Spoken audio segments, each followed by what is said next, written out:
You have questions? I should mention that. We are recording this presentation for people to see later, including our president. If you have questions for Matt, please put them in the chat. Taylor Trin, who's another board member who is doing our techie things today, will monitor the chat and will let Matt know of any questions you have. Also on the call today, we have Marcy Goodfleisch, Molly Altizer, and me from the board. So please enjoy. I'm sure. Oh, sorry. Taylor asked me also to mention that we have a social coming up on September the 26th at Home Slice Pizza. That's at the East 53rd Street location. On October 18th, we have a mediation law update with Gene Roberts, which is always very good. And on Thursday, note Thursday, not Friday, December 12th, we're going to have an in-person meeting and lunch at the DRC, and a very interesting topic that we haven't quite got the name for yet, but we have the people lined up. Okay, now please, Matt, we look forward to hearing from you. Great. And you're right, like I've got too much to say. Like any of us, when we talk about something we're passionate about, there's way too much to say. So what I'm going to try to do is speed through what we can do in a limited amount of time. And if anybody ever wants to talk more about this stuff, you're welcome to reach out to me. Or if there was like a groundswell of demand for more, then we'd probably, maybe we do a follow-up. I don't know. Anyways, excited to have you all here and excited for your questions. And I'm going to put you to work by making you do some other work during this presentation. So buckle up.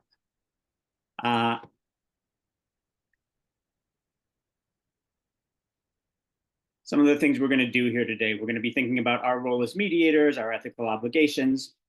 I'm going to teach some basic language and concepts around gender and sexuality. And for those of you who have some expertise already, this may be very basic. And for those of you who are not, it might be edifying. We'll see. We want to recognize ways that people identify themselves to us. And I guess I mean parties in a mediation, identify themselves to us. And to also recognize more subtle clues about where a party stands politically, religiously, with regard to gender and sexuality. And we're going to talk about some stereotypes and biases to watch out for. So I'm already putting you to work. When in the mediation process could a party's gender or sexuality first come up?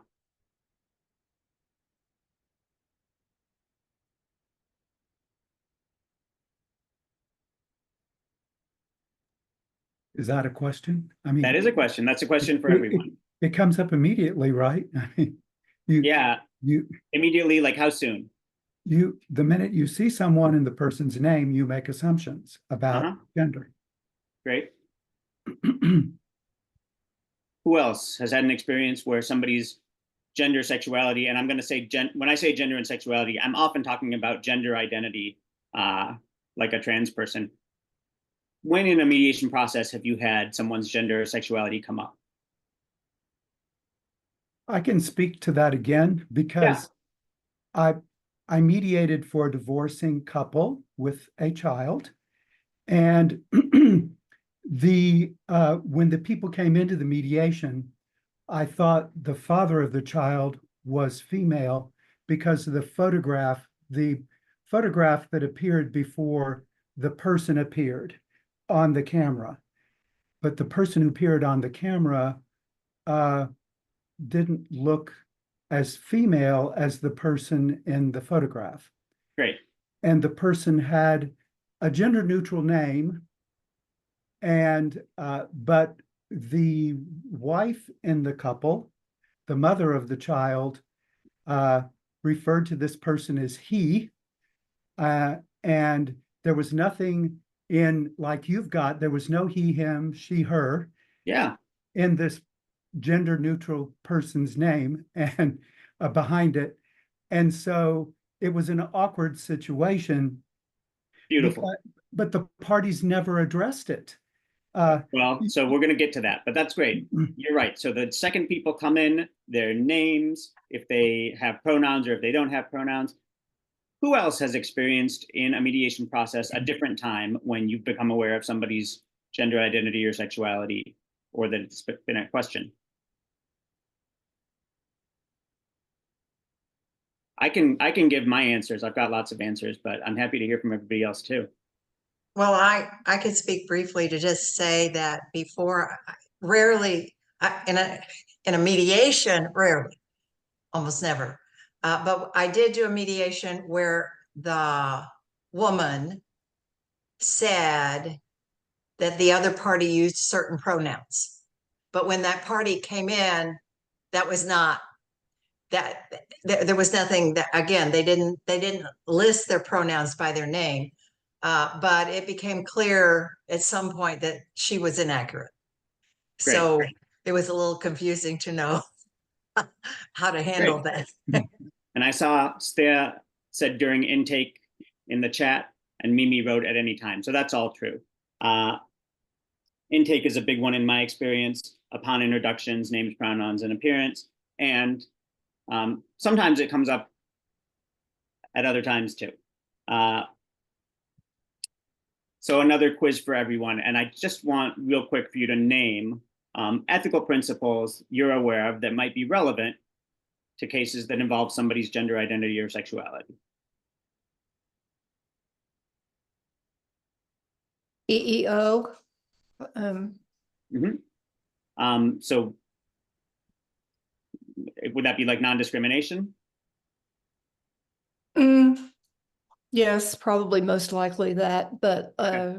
I had an example. I was mediating a dispute or a concern, and a person of one gender was crushing on the other person, and there was no transgender involved, but there was a sexuality contrast, and that had to surface very delicately. When I spoke one-on-one with the person who was kind of being pursued, and that was aside from the situation that it was at work. So that was just another example like that. Great. Walter posted impartial treatment. Absolutely. Impartiality is a huge one, and we'll talk about that. Mimi, personal biases. Absolutely. So some of these, and I took all of these from standards of conduct or ethical guidelines published by, we've got the Texas courts published their ethical guidelines for mediators. The American Arbitration Association, together with the American Bar Association, and a third organization published their ethical standards. The Association of Family Mediators. A lot of them end up reading about the same. So these themes show up in all of them: self-determination, impartiality of the mediator, how we promote reconciliation, settlement, and understanding. And that understanding one is a key that comes up here because parties often don't understand each other around this stuff. Some of the codes of conduct promote mutual respect, and that we're not here to offer our own personal or professional opinions about the parties and what they should do. I also pulled a few ethical principles that are not universal among all the groups. So the Academy of Professional Family Mediators says that the mediator is supposed to be competent regarding the needs of children involved in a family case, and that we're supposed to be encouraging the parents as well to focus on the kids' needs. The Austin DRC says mediators there shouldn't practice or facilitate discrimination. And the Austin DRC is where I came up. I think it's where a number of us did. So this is probably familiar to many of us. And then the National Association of Social Workers, that doesn't apply to all of us, but I'm a social worker. And so I pay attention to that code of ethics as well. And so as a social worker, I have an obligation to respect differences, encourage respect for social and cultural diversity, and to work against discrimination, oppression, and inequities. So as we keep going, we will think about how some of these ethics apply in specific cases. So I'm going to spend some time talking about basic concepts of gender and sexuality, just so that we've got common language and common terms to talk about this stuff. And so for each one of these dimensions of gender and sexuality, I've got a slide that goes into a little bit more. But you can see aspects of a person's gender and sexuality include their biological sex, their legal sex, their gender identity, gender expression, and sexual orientation. And so I hope you can already tell there's a lot going on, or for any given person, there could be a lot going on, a lot of moving pieces that things we don't always know about people and that may come up. So starting with biological sex. I don't know if it's news to anybody. Biological sex is not a binary.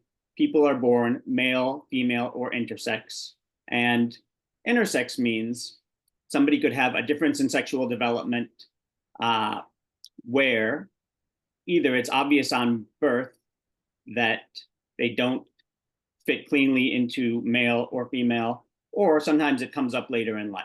It can come up during puberty. From Margaret, please include a definition of queer. Okay, I'll come back to that. So our biological sex is determined by chromosomes, hormones, and enzymes. And in a typical case, our chromosomes determine both hormones and enzymes. Everything works together, and you've got a simple case where somebody is biologically male or female, but there can be lots of anomalies. There can be chromosomal anomalies or hormonal, or some of the enzymes involved that help us process hormones. And that can shift somebody's sexual development so that we might be ambiguously, well, our physical sex might be ambiguous, or we might be born showing some characteristics and then at puberty develop others. Or we might appear one way our whole life, and then on close examination, like somebody does a chromosome test and realize they've got some kind of anomaly. This has been coming up with the Olympics, right? Because Olympic athletes get tested and somebody finds that they've got some hormone level that is not inside the norm, or they could have a chromosomal anomaly. But typically, our biological sex is determined by a doctor at birth who looks at us, looks at our genitalia first, and makes a determination, and everybody kind of expects it's going to be that simple.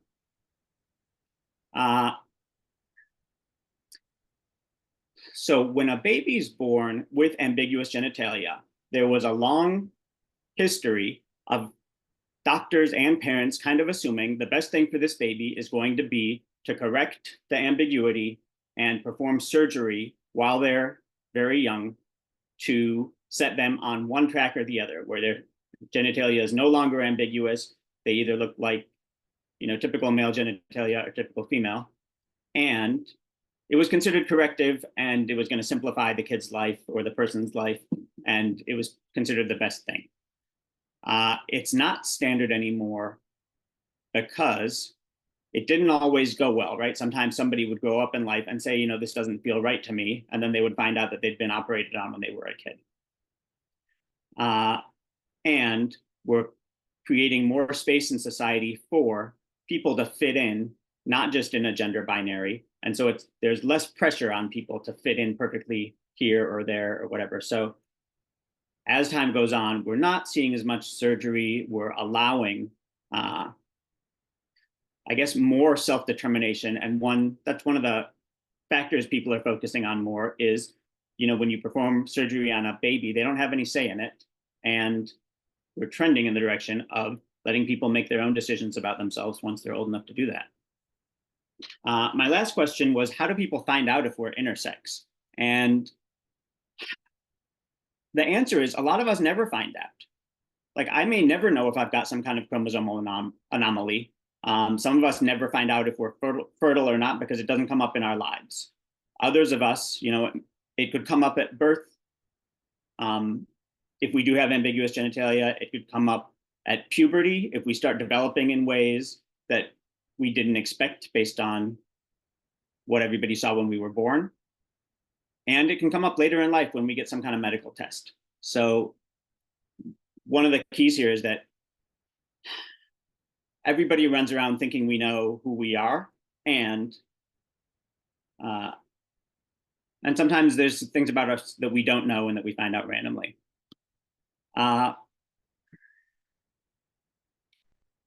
So moving on to legal sex.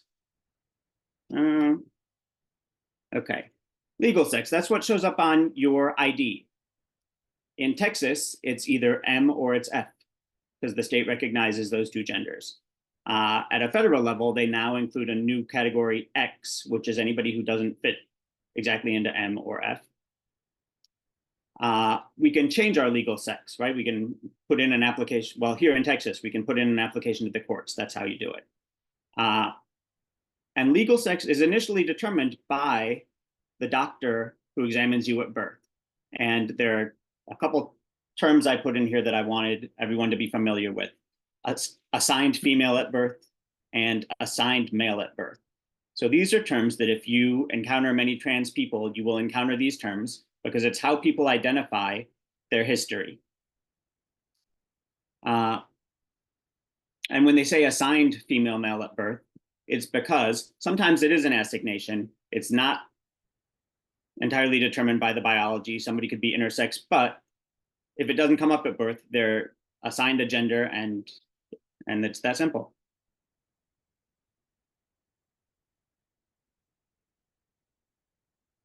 Okay, gender identity. Gender identity is our subjective sense of our own gender.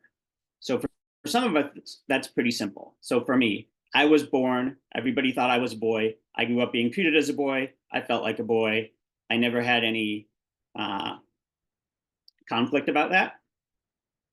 And there are people who are born, they're assigned male at birth, they're raised as a boy, and they do have a feeling of conflict with that. And at some point in their lives, they come to terms with a female gender identity. And they recognize that their gender identity is not aligned with their sex as determined by biology or assigned at birth. So some of the terms on this slide, cisgender and cis, that's me. That's somebody whose gender identity is consistent with my biological and assigned sex. Transgender or trans, that's anybody whose gender identity does not correspond with their biological or assigned sex. And just so we're clear, a trans person could never tell anybody. They could spend their whole life never telling anybody, and nobody ever knows except them. Or a trans person could be out and proud, and everyone knows. And so again, we don't always know. From looking at somebody, from talking to them, we don't always know where they're at. Last but not least, non-binary. So there are folks whose gender identity does not fit cleanly into male or female, and so they would identify as non-binary. I hope I haven't lost anybody. Y'all can slow me down or speed me up if you need. Gender expression. So this is how we express our gender to other people. Sometimes it reflects our gender identity, sometimes it doesn't. So I'll ask all of you, what aspects are you aware of how people express their gender to the rest of the world?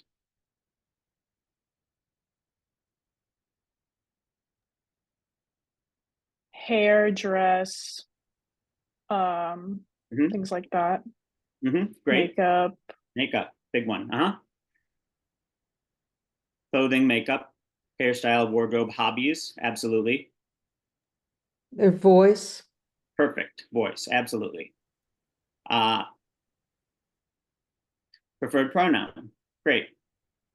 Okay, so our gender expression, how somebody walks. Walk, mannerisms in general. So our gender expression can reflect our gender identity or not. So there could be somebody who, for one reason or another, decides to present a gender expression that does not match their gender identity, their internal sense of who they are. So reasons somebody might choose not to express their gender identity is if they're trans and they think everyone's going to judge and reject them, or they could lose their job. Or somebody could be a drag performer, and so they put on a gender expression that's not really theirs for the sake of performance.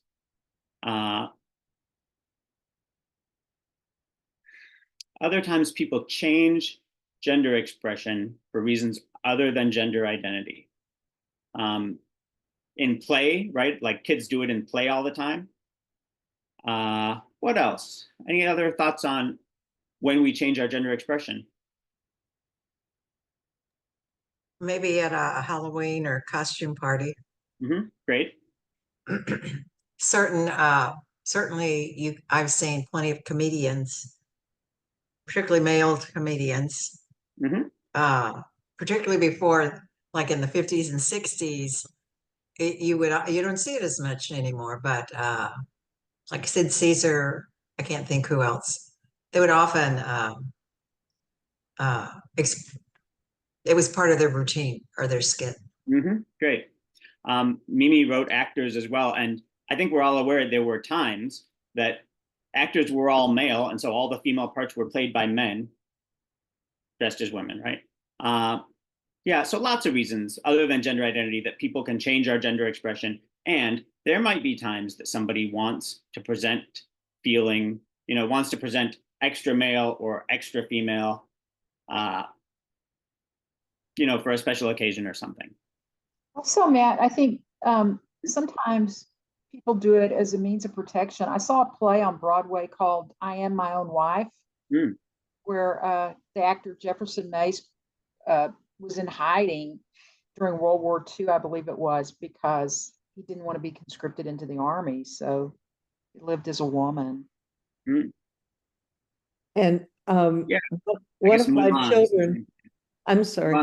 I was going to say Mulan's the other way, right? Where somebody posed as the other gender because they did want to serve in the military. Yes. One of my children named her child, her girl child, a neutral name, so that when she applied for school or whatever, she wasn't no one knew if she was a boy or a girl from her name, so she wouldn't be discriminated against. Yeah, got it. Okay. So last but not least, sexual orientation. So I think a lot of us are more familiar with sexual orientation than gender identity because it's been it's gotten more talk over more years. So homo, hetero, bisexual, I think everybody's familiar with those. Pansexual is folks whose sexual orientation is not limited to the gender binary. So it could mean, you're attracted to men, women, and trans people, or non-binary people, or whatever. It's outside the binary. And there's so much more to this. The more I learn about the different ways that people identify, the more language there is and the more distinctions there are to learn. And so you can you could take a whole college course just on this. So one thing I want to encourage everyone is to remember, you never have to be so up on this that you follow absolutely everything. Someone always is going to show up with a term or an idea that you have not encountered before. And we kind of have to be okay with that. We kind of have to be okay asking, what did you mean by that? Or can you help me understand what you mean? Because it's impossible to keep up. So one of the things I encourage people is to be forgiving of ourselves if we are not up on the latest trends or everything that's going on. So I'm trying to understand, and I think it's not uniform, how people are using the term queer. Great. So queer. Is this the best place to ask that question? I think it's a fine place. Okay. So great. So queer is a blanket term that is used to mean anybody whose sexual orientation or gender identity is not hetero and cissexual. So it's not the norm. So it's anybody gay, lesbian, bi, trans, any other what we call gender and sexual minorities. And I'll say a couple things about the word. One, it's very convenient because in one short word, it covers everybody and everything. And boy, I could keep talking, right? Like it's used often to cover people who are asexual, who are intersex, who, I could keep going. There's more and more labels. Like the more you think about it and the more people have thought about their own identity, the more labels there are to include. So it's nice to have a nice compact term that kind of covers everything. And the other thing I'll say about it is the term started as a slur. And especially for older generations, it is and will always be a terrible traumatizing slur. Yeah, so Walter's saying when he was young, it was pejorative. Same for me when I was young. And so there are people who will always be uncomfortable with it, including people who are themselves gay or trans, etc. But it's also my understanding was there's a concerted effort to recapture the term, to negate, to say we're not going to be judged by you, something like that. So yeah, the only thing I would quibble with is I wouldn't say there is a concerted effort. I would say there was a concerted effort. The word was reclaimed a long time ago. And so for as long as I've been an adult, academics have talked about queer studies, right? So for at least 25 or 30 years, that's been the standard term in academia. It's pretty standard in activism too. And so there's a political side of this too, where queer is a more radical term. It's more like radically inclusive. And somebody whose politics are not that radical might not love the term. They might prefer gay, lesbian, bi, trans, because queer is a little bit shocking. And there's people who love it because it is more radical and it is more shocking. And so what I will say is there is no one term that everybody agrees on. You can never just throw terms around and assume that it's going to sit well with everybody. And so as a mediator, what I try to do is listen to the language people give me and then use that and reflect that back to them and not make assumptions about where else I might go or they might go besides the language they actually give me. So the other thing I want to say about sexual orientation is people define it in different ways. So somebody could say, I'm attracted to men. Okay, a man could say, I'm attracted to other men, but I'm not gay. I've never slept with another man. I never will. I'm not gay, right? So those people would define their sexuality in terms of their behavior and their choice about how they identify. So if they reject the identity, then no. Other people would say it depends on your sexual attraction. So if a man's attracted to another man, then he's gay. That's what the word means. So here again, there's no universal agreement even about what some of these words mean. So I really try to follow the language people give me and how they talk about themselves and just honor that. And that fits pretty naturally with what we do as mediators anyways, in terms of reflecting back to people what we get from them. And trying to show them that we hear them. Okay. So this chart is meant to represent all the different possibilities for somebody's legal sex, biological sex, their gender identity, gender expression, and sexual orientation. And the thing to keep in mind is that all these factors are independent of each other.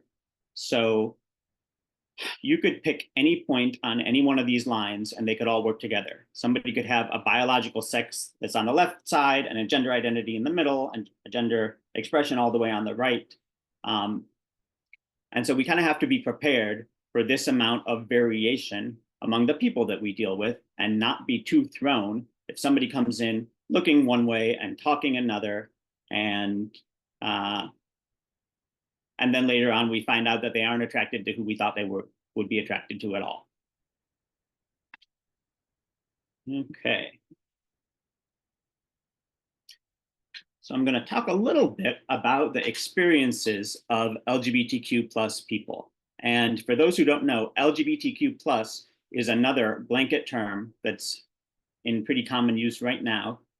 And it's meant to include, you know, lesbian, gay, bisexual, trans. The Q is very often considered queer, and the plus is meant to include everybody else who can't fit in to a short moniker. So that's intersex, and it's asexual, and et cetera, et cetera, et cetera. We could go on and on.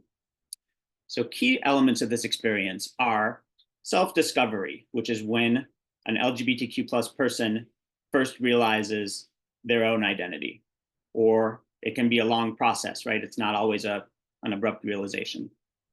And people can go back and forth. They can recognize something about themselves, go into denial for a while, come to terms with it, go back into denial. So none of these are necessarily linear. Finding others like oneself. So we, queer people, very often start out feeling like it's just us. And we don't realize that there's others out there and we fit in somewhere. And that other people have had the same experience and have thought about it and talked about it, and there's language and everything. So that's like another key element, is when somebody realizes that it's not just me. Coming out. So this is, you know, building up the courage, and very often it is building up the courage, because generally when people first realize they are not prepared to face the rejection or backlash or whatever they might face if they tell people. So coming out is generally a process of gearing up emotionally for it. And sometimes it's preparing yourself financially in case your parents cut you off, or it could be preparing yourself to be fired from your job, you know, who knows what. Joining community. So we all start off, most queer people start off alone, not part of a community of other people like us. And at some point we find one. And again, this is not always simple and straightforward. I could find a community and show up and say to myself, boy, I really don't fit in here at all. And so sometimes people do that and they say, well, I guess I'm not like all the other gays. I must be very different and unique. And other people will say, I guess that wasn't the community for me, but mine's out there somewhere and I'm going to keep finding it. So all this stuff can be complicated. And the last one is transition. And this is specific to trans people. So when a trans person recognizes their gender identity, transitioning is when they start to live consistent with their identity. So that could mean telling people about it. It could mean changing their gender expression. It could mean changing their name or their legal sex. And sometimes it involves medical care. So that's hormone treatments. It could be surgery. It could be hair removal, or it could be whatever the opposite of hair removal is, right? Like if somebody wanted more hair in certain places. And for all of these, I want to hit the point that the reason that self-discovery is hard, or that coming out is hard, is because we all come up in a society that's not perfectly welcoming. We all have messaging, you know, that we're supposed to fit in. And if you're, say, a 12-year-old and you realize you don't quite fit in, it's not a good thing. And so that's something you have to overcome and build up the strength to embrace yourself and start to tell others, et cetera, et cetera. So there's kind of that pressure that we're all up against, and that makes it harder for any of these stages. And to me, this is the essence of the queer experience. It's that we start off kind of at a disadvantage, and over time, we kind of come into our own, we find our voices, we kind of own our identities, and we stop apologizing for ourselves or stop pretending or hiding or trying to please everybody else or meet everybody's expectations, and we live our lives. And so to me, that's what all of us have in common. That's what unites us, and it's what we can presume. You know, every person's experience is different, but that's what I kind of assume about everybody in the LGBTQ plus community before I know more. Okay, so challenges that we face. So I think everybody's aware trans identity, trans people are a hot topic right now. It's gotten super politicized, and they were already the smallest minority and the weakest voices, so to speak. And weakest because it's a smaller minority, and they're more misunderstood. They're less understood. So challenges that folks often experience: the stigmatization, bullying, and violence. There's a lot of discrimination. There's resulting poverty, other kinds of marginalization, right? So if we talk about bathroom bills, or somebody who is concerned about what it means if they go into a bathroom and that could be risky for them, that can limit somebody's options in terms of how they interact in the public sphere. And Marcy put rejection from family. Sure, rejection from family, and that can mean losing financial support, means losing, your emotional support. Many LGBTQ plus people experience consequent mental and behavioral health problems. So it could be substance abuse, it could be risky sexual behaviors, all this, depression, anxiety, lots of these are, like, queer people are at elevated risk. And higher risk of suicide, absolutely. And where the mental health establishment stands is that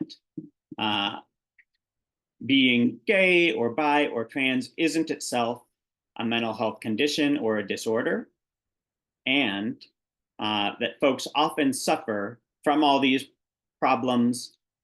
And there's also a condition that trans people can get diagnosed with, which is where they suffer distress from their physical body not matching their gender identity.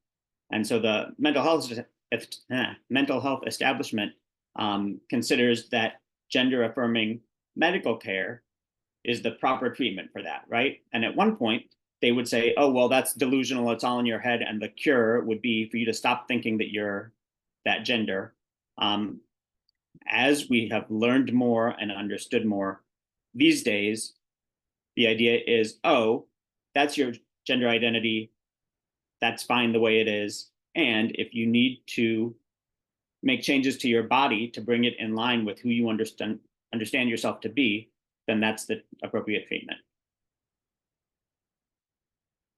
Okay.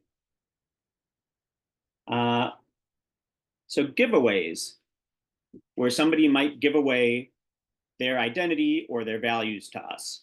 So one is, if somebody shares their pronouns, they're at least supportive of LGBTQ people, right? Like, pretty supportive, because there's plenty of people who are supportive and don't even share pronouns. So when somebody does, that's a statement.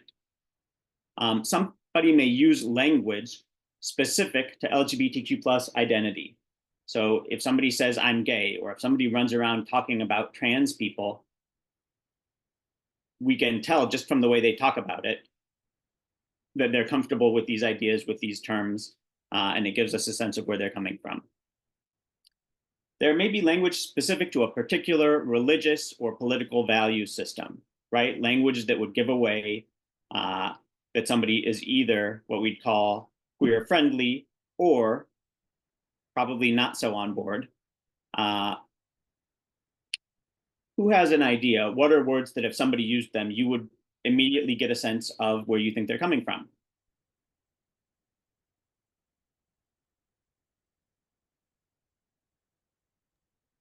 One of my friends likes to generally just use they, them for everyone, which I think is kind of confusing sometimes, but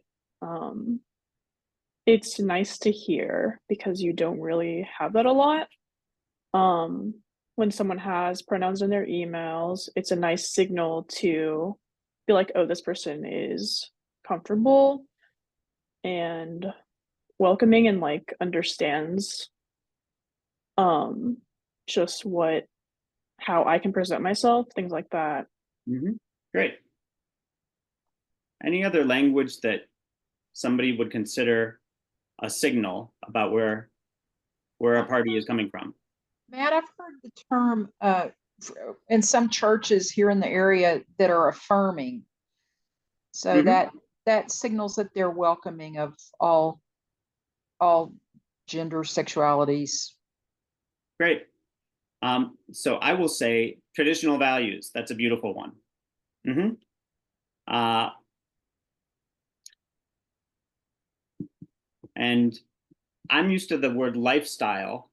When somebody starts talking about the gay lifestyle, or that to me is a sign that they do not come from kind of a supportive milieu. It suggests to me that they're probably not very in touch with LGBTQ community. It at least like sends up my antenna thinking, okay, this person's probably not that supportive. They seem kind of out of touch, because that's language that is, or at least was, really common in religious communities that didn't approve and didn't accept, and it's been that way for decades. Okay, so ways that we as mediators can show parties, gender and sexual minorities, that we are competent and impartial towards them. So the first one, I already said, we speak their language. Whatever language they give to us, we can reflect it back to them comfortably. And maybe, if somebody comes in and they say they're trans, if I ask them, when did you transition? And I'm using the word transition, that's the right word for it. They're going to pick up on that, right? That I can speak comfortably about this topic. We show respect, acceptance, and non-judgment, right? That's in our tone, it's in our face, it's in how we treat people. Comfort naming the elephant in the room. So I've had this come up in a mediation where gender or sexuality was at play, and I thought to myself, they may wonder where I stand, or they may wonder if I'm comfortable dealing with this topic, or this is something that they're not exactly saying, but it's obvious to me. And so sometimes I'll be the one to say. So for example, I did a divorce where after many years of marriage and a couple kids, the wife came out of the closet as lesbian. Well, she first, understood herself to be lesbian. It's not like she hid it all those years. She realized she was lesbian in the middle of the marriage, came out, and divorced. And the elephant in the room, as far as I was concerned, is like, I'm gay. Anybody who looks at my professional profile could guess that I'm gay. And it was important to me to talk with them about, can I handle this case as a gay person, or is it too close to home for me to be unbiased? How gracefully we handle mistakes or areas of ignorance. So we can get something wrong all the time. Somebody may come in with a word, a term that we haven't heard before, or we might step wrong and they let us know, no, that's not right. Like, that's not a word I use for myself, or whatever it is. And how well we handle that is a sign to them that we can handle this. Sharing our pronouns. So that's one way to signal to people, if you want to, that you are supportive of trans folks in particular. And it's a way to broadcast it. And same with our intake forms or our other published information. So if somebody looks at my professional bio, they'll understand where I stand, probably. If an intake form gives people a chance to, if we ask for sex, then we might want to specify some different options besides male and female, and that would be a way of broadcasting. If I have a blog about mediation, maybe I write a blog post at some point that touches on this topic. So if somebody looking at my website, if they looked hard enough, would realize, okay, here's somebody who's paying attention and is prepared. And my next slide is the same, but for people who are not good with LGBTQ identity and folks. And they need to know that we're impartial too. So in this divorce I was talking about, the husband who was being divorced by a gay wife, he of course had a question: is a gay mediator going to be able to sympathize with me as a straight person? Or is the mediator just going to be like, hey, good for you, you're gay, come out of the closet, wonderful, you know, have all the affairs you want. It's all in the service of your new gay identity, like, hooray. So he needed to hear that I wasn't going to minimize his experience as somebody who got cheated on and whose marriage just got upended, which was nothing he ever asked for or wanted or expected, and everything, you know, all the impact that had on him. And again, that was one where I had to name the elephant in the room, because it was going to be an obvious question for him, you know, whether I could be impartial to him. And my last one here is, I try to show people I'm impartial by using impersonal policies. So for example, if I had a case where parents and grandparents disagreed about what pronouns to use for their grandchild. And I had to figure out, you know, what pronouns am I going to use for this child whose parents and grandparents themselves don't agree, and whatever pronoun I use could be seen as my taking a side. And so what I explained to them is, you know, when there is any question, I honor the parents as the ones who get to make the call about their child. And so I defer to the parents. And so in a case like this, the parents are using she and her pronouns. I'll use she and her pronouns. And the truth is, I tried to avoid using pronouns at all because I knew it was going to tick off somebody no matter what I said.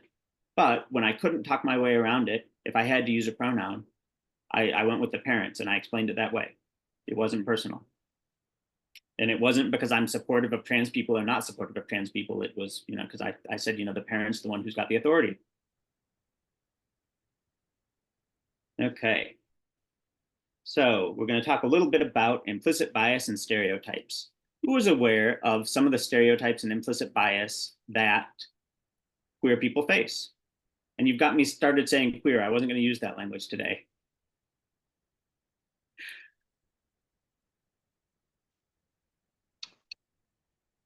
Matt, I think sometimes there's a general view that there's a lot of promiscuity involved. Yes, thank you. That's one that I've been very conscious of as a gay man, you know, growing up, what people would think of me and what people would expect of me. What other stereotypes or biases? Sometimes activism on behalf of their particular circumstance.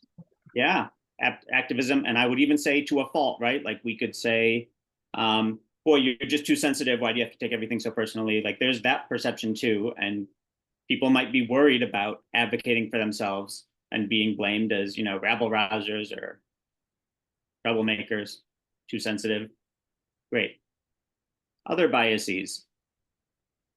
Well, Not a serious person from Walter in the comments. Not a serious person. Absolutely.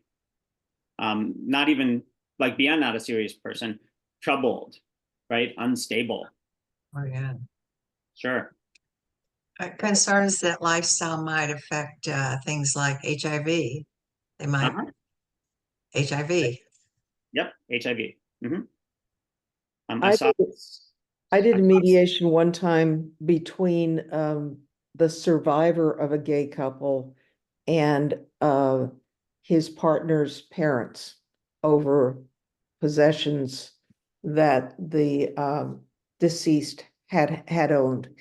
And the parents were radiating this guilt that they felt. And I think that's common that parents of gay people or, you know, anyone who is not binary think they did something wrong as parents if their children choose a different lifestyle. And I think that was a very, very difficult mediation that I did not feel that I handled well. And, you know, it might be easier to handle it now, but this was 15 or 20 years ago, and it was difficult to have that conversation at the time. Great. I appreciate your naming that sometimes we feel out of our depth a little bit and we don't feel we handle things well. That's in my career, those are the cases I learned from the most. Matt, Something great. Matt, this is Marcy. As a parent of a trans child, What I noticed when I would speak to other parents was that they had to develop their identity as well as the child did. Mhm. When you realize you're gay as a child, whatever point that occurs, it's a new way of looking at yourself. And I began realizing that some of the regarding the LGBT complete spectrum, that other parents I would meet had to look at themselves differently as, okay, I am the parent now of, whatever, a trans child, a gay child. And that was a new thing for them to deal with. Mhm. Even Right. if they were open to it, it was like learning not even a new language, a new culture, a new self-awareness. Well, there's also, so a couple things. I saw Taylor posted in the chat asking for last questions. We're scheduled to go till 1 and we're almost there. And I know people may have other commitments. So I'm planning for this to be wrapped up at 1. If anybody wants to stick around and chat longer, that's fine. I'm available.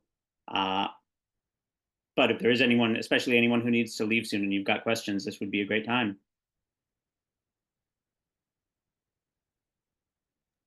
I think we missed Walter's question about using more inclusive language. An example is like someone left their sweater. So you just kind of have to use like, I feel like there is good. Someone is also a good place. Kind of going back, someone asked, what was it? Like trendy terms. Like, of course, there are trendy terms that are, I feel like, more meant for the just the queer community. Yeah. But I would say that if you want to view it as what queer means, you can say it's kind of like before it was derogatory, like kind of the way people would say, like, this is my partner. But now people that are trying to be more inclusive, you can say, people that have like a husband or wife say, this is my partner, to show them that they're inclusive as well. So that for me is also another indicator that someone is open. Yeah, I've always tried to use person, people, spouse, actor. Well, and I notice publications now are using actor all the time, not actor and actress. Using actor for both male and female. I try to avoid gender specific nouns. Great. Yes, Oh, all of that's great. I was gonna add something about stereotypes. It's not exactly stereotypes, but it's biases. Very often, people who are not themselves LGBTQ focus on sort of sensational aspects of LGBTQ experience. So, for example, as a gay man, I've been asked a lot, were you abused as a child?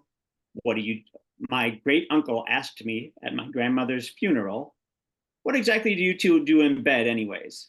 So there's this like prurient interest in our sex lives. Trans people get interest in their genitalia and whether they've had surgery. What else? And well, their bodies, they get a lot of interest in their bodies, which I will warn everyone, like it's not really anybody's business. And even something like when somebody was like, oh, you're gay, like, were you abused? If I were, it's the last thing I would want to talk about with some random stranger who's trying to diagnose me, like armchair diagnose why I'm gay. I mean, it's such a stupid thing. And so I will encourage you all to keep in mind, like LGBTQ people run around with kind of the unfortunate habit of being asked deeply personal, kind of inappropriate things about ourselves and our lives and our bodies that if it came up in a mediation, like as a mediator, I've protected people where I've said, well, people shouldn't necessarily have to justify themselves or shouldn't necessarily have to explain themselves or make themselves completely transparent just for somebody else's interest or curiosity, or if somebody is struggling to accept how their kid could be trans, that doesn't mean the trans person has to quiet all their fears and make them feel good about it. So that's a common experience, and yeah, just what people focus on about us.